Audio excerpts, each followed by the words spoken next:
My name is Auon'tai Anderson.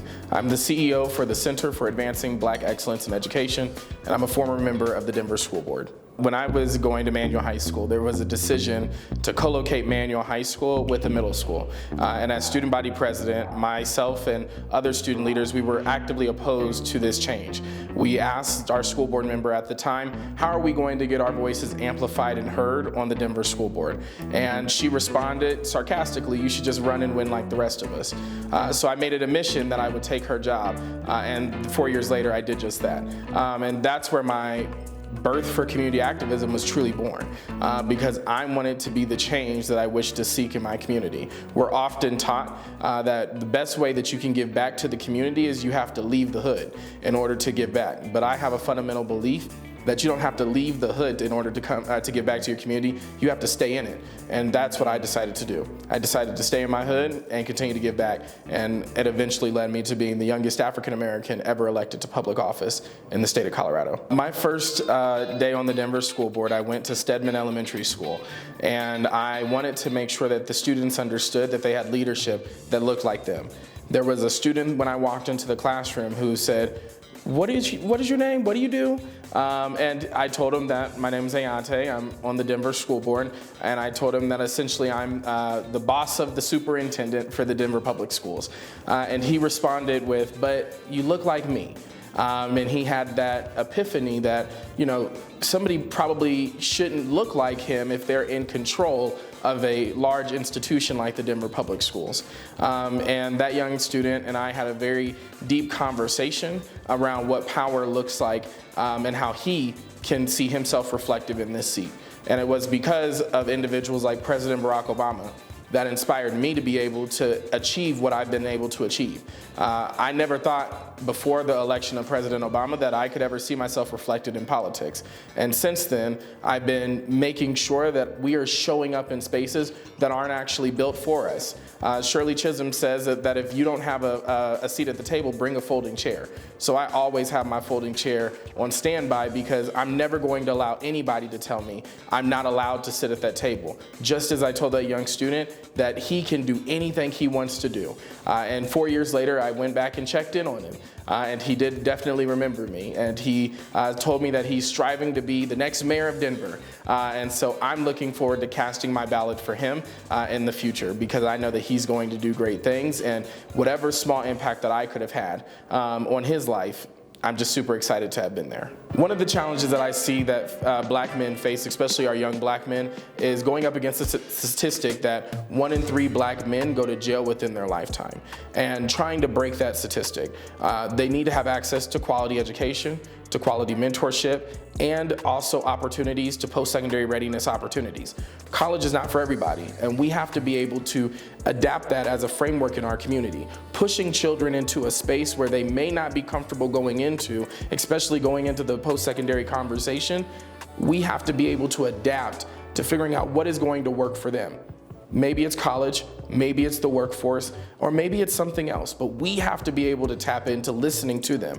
But one of the things that I've learned is, as somebody who's grown up without my father for as many years as I've been on the earth, I definitely understand that there are some times where we definitely need father-like figures. We need more than a mentor. We need somebody who's going to pick us up when we're in trouble. We need somebody who's going to be able to hold us accountable, and somebody who's going to be able to be both a father figure but also a loving mentor. And so I'm hoping that through the My Brother's Keeper initiative, that we're able to find these young black men who may lack that father figure, lack that mentorship, and be able to support them in getting them into the next phase of life. I refuse to attend another jail sentencing for any of our black men. I refuse to attend another funeral for our black men.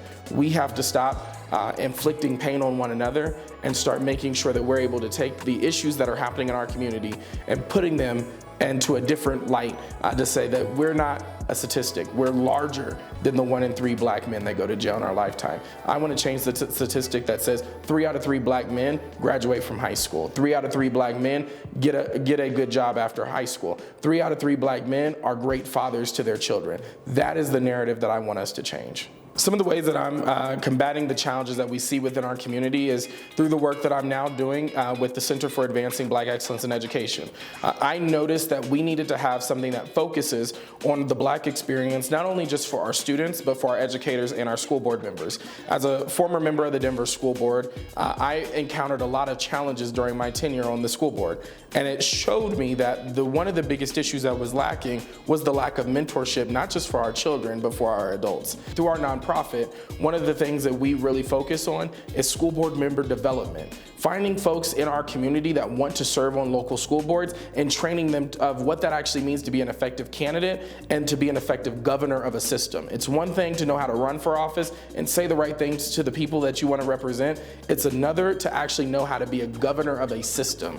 And so we're working with trying to recruit and retain Black school board members across the state of Colorado, and I've already started working with other districts across the nation. For our Black children should not only have to go to Denver Public Schools to realize Black excellence matters for our state. So we're working to get into local school districts across the state to pass comprehensive resolutions like the No Justice, No Peace resolution, which is a curriculum overhaul that focuses on the stories of BIPOC individuals in our, not just in history, but in all core content areas. Often what happens is we have this pot of our students, and it's a melting pot is what folks would like to call it. But when we pour the Black students into the pot, Black students go to the bottom and nobody's fishing them out. And so we have to have our own pot that says, you know what, we're gonna focus on our Black students and we're gonna be unapologetic about focusing on our Black students. And then finally, for our Black educators, one of the things that we are consistently doing is making sure that our education spaces are retaining the knowledge that they have. We have to make sure that we're not allowing our system to lose Black educators to other states like Georgia, Louisiana, and Maryland. We have Black excellence in Colorado. People just have to know about the Black excellence that's taking place here. For those feeling burnout in the work that we're doing to uplift our Black communities, my response to you is to never give up, because somebody needs you. Somebody's looking for your leadership. Somebody needs to lean on you to be able to continue their day-to-day. My grandmother always told me that every day we're going to encounter a storm, but what matters is if we are able to see the rainbow after the storm. And so every day for me, there's something always going on. You always have those moments where you just want to give up and quit. But I'm reminded of my late grandmother's quote, there's a rainbow after every storm. So I look forward to seeing the light at the end of the tunnel, to seeing those birds chirp again, and to see those clouds break and see that rainbow form, because that was the promise that the Creator gave to us, that He would never leave us or forsake us. You know, President Obama did something great when he founded My Brother's Keeper almost a decade ago.